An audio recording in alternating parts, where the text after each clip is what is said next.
Well, good evening, YouTube, and welcome to another episode of the Albino Rhino beer review. Today, you have the Rhino, and we're looking at a beer from Rebellion Brewing Company. So, here in Regina,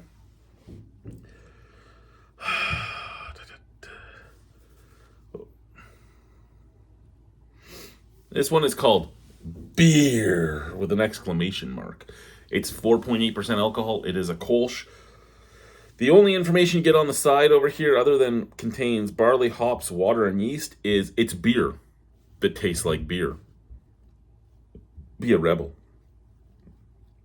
Drink great beer. So, I guess it's time to jump into this, right?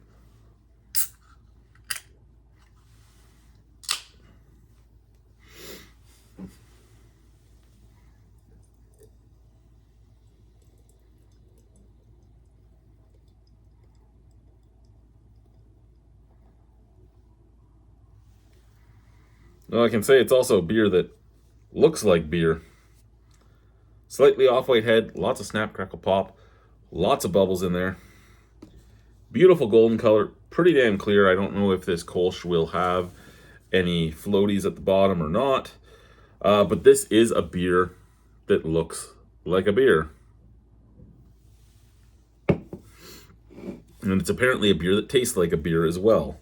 So, let's give it a sniff out of the can, shall we?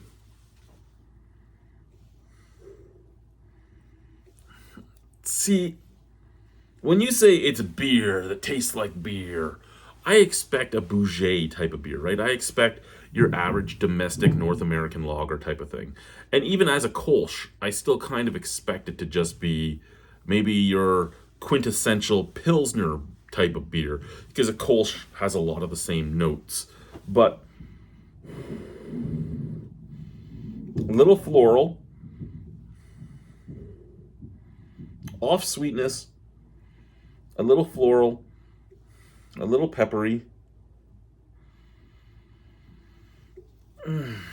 But the floral notes are what's throwing me off on there, right? So out of the glass,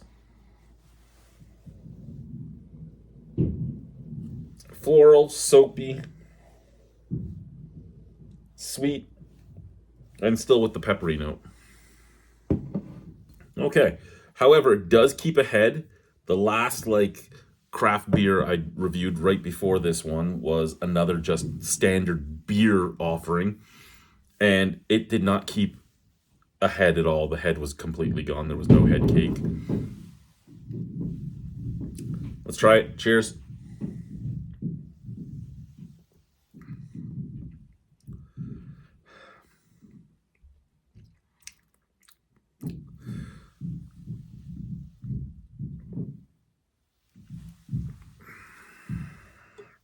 Okay.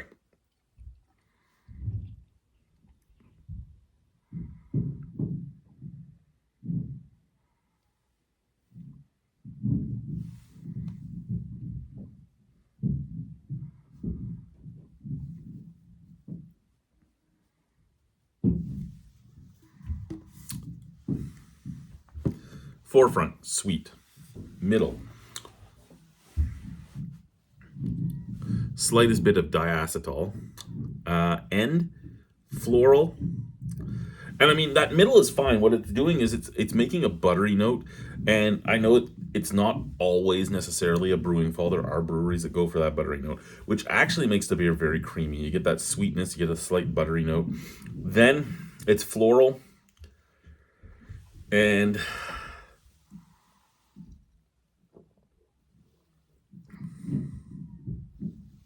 slight floral, slight pine, slight resiny bitterness. So if you're telling me that you're selling me a beer that just tastes like beer, I don't know. Recently I reviewed the Regina Pilsner. I reviewed their Pilsner. I reviewed their beer. And when I say recently, this is all in the last week, right? I reviewed Multinationals Pilsner, their Champal.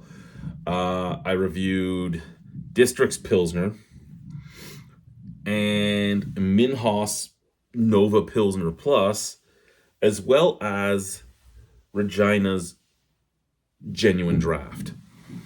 If you're asking me to pick my favorite one out of all of those, just as a just beer that tastes like beer, it's probably going to be the Regina Pilsner or the Regina Genuine Draft. I do think that Rebellion does a lot more inventive beers than anything else I've seen so far in Regina. And they have done a lot of very spectacular beers that I've tried here in Regina. And this is a spectacular beer as well.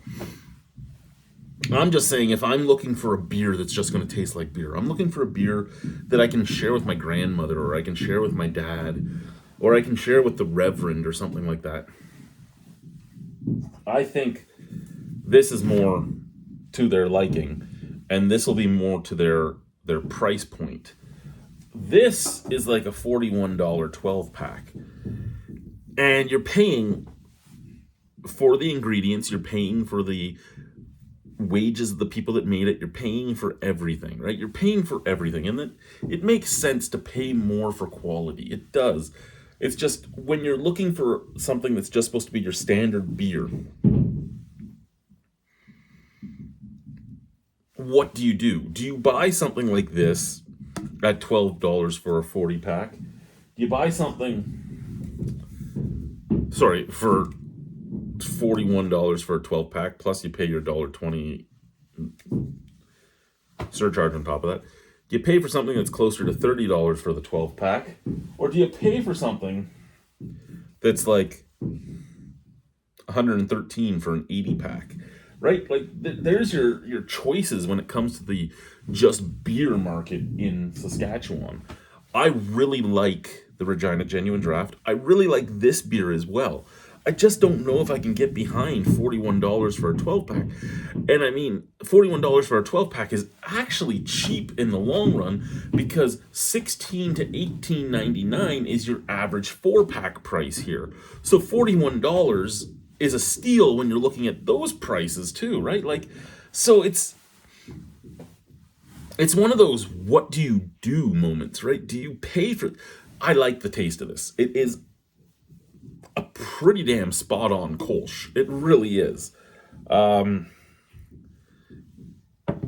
flavors you're getting in it are pretty much perfect. But do I think of it as just beer? And I know Kolsch is almost like your middle ground for saying it's just beer, a Kolsch or a Keller beer, or maybe even a Bock or a Marzen, but when you just say here's a beer, I'm thinking a lager, I'm thinking a Pilsner, I'm thinking an American light lager or adjunct lager. That's what I'm thinking when you just say beer, right? Now, what I would love to think when you just say beer is like stout, porter, sour, Roche beer. So, but when you just say beer as you're handing it to me, I expect a lager. That's what I'm expecting. I'm expecting an easy drinking, almost no flavor lager. Basically, I'm just going around in circles right now saying the exact same thing about this beer.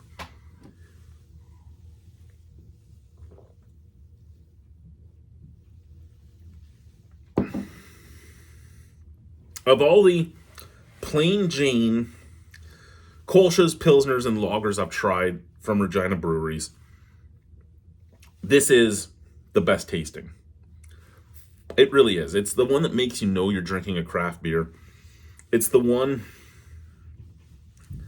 that, of all of them, tastes the best. Now, to me, would that make it the most enjoyable? I don't think so, solely because if I'm actually drinking, if one of my buddies has talked me into actually drinking, I can do more than a 12-pack in a night and still be okay. Not great, okay. So, would I go for the $40 one, or would I go for one of the cheaper ones? I'd probably go for one of the cheaper ones that has less taste, because I think this would build up on your palate over time. Again, best tasting one there is. It's the most subtle yet most in your face flavor of all of them. And I can't ask for more out of it than what it's giving me. It's giving me exactly what it should be giving me. I just kind of wish there was a little less hops in this, because that would be more the idea of just beer. Now, they make a lentil beer that's apparently a Kolsch style as well, and is fairly boring. So if that's the case, if the lentil beer has less flavor than this one, I think the lentil beer should be the one that's canned as beer. But it's made with lentils, I'm going to assume, because it's called lentil. It might not be. I don't know for sure. I haven't read the can yet. It's back there somewhere. But it almost sounds like I'm bitching, and I'm not. I like the beer. I really do. I really like the beer. And I can get what Mark was going for. I can get what his brewmasters were going for. I can get what they were all going for. Because it is a subtle style that is usually very approachable to most people. And this still isn't so hoppy that it wouldn't be approachable by a vast majority of people. I think it's the name that's throwing me off, right? If they had just another name for their Kolsch, it would be like, okay, whatever, it's a Kolsch. It's a good Kolsch. But when you're throwing that name on there, it to me screams the every man, every woman beer. And I don't think that this is the every man, every woman beer. I've actually had beers from them already that I think more people would enjoy than this. Like, that would be more universally enjoyable. This is enjoyable. This is enjoyable to anyone that likes craft beer. Even if you're not a lager fan, even if you're a stout fan, an IPA, this has something in it that you can all enjoy and get behind. So I mean, it's a good beer. But for the every man / every woman beer, I think it needs to be toned back a little bit in flavor, and I think it needs to be slightly toned back in price. Now, I get why it's not toned back in price. There is a lot of taxes here. There is a lot of things going on here. You would think, being that this is like the home of the wheat fields and all that, that you would actually find cheaper beer, but you don't. The beer is arguably more expensive. You're looking at like between $4 and $6 a can, instead of what, $3.50. And it doesn't sound like a lot, but when most things are being sold in an industry standard 4-pack, it is a lot. And then when you're looking at this and it's being sold in 12 packs at $41 at like Sobeys Liquor and all that, then you're like, well, do I want to spend that? Now, I don't know for sure what this cost at the brewery. I did see it when I was at the brewery yesterday, but I didn't check into what it costs, because I saw it as a single can, so I grabbed a single can of it. Don't even know what the single can cost me, to be honest. I think I bought 20 beers and it was like $82.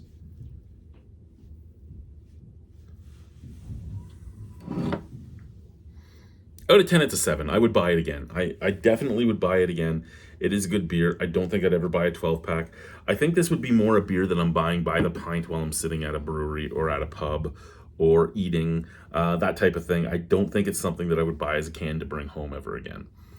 But it's a good beer. It's a solid beer. I know that I've rambled now for so long and it sounds like I didn't like it, but it's just the marketing is what I'm stuck on, I think.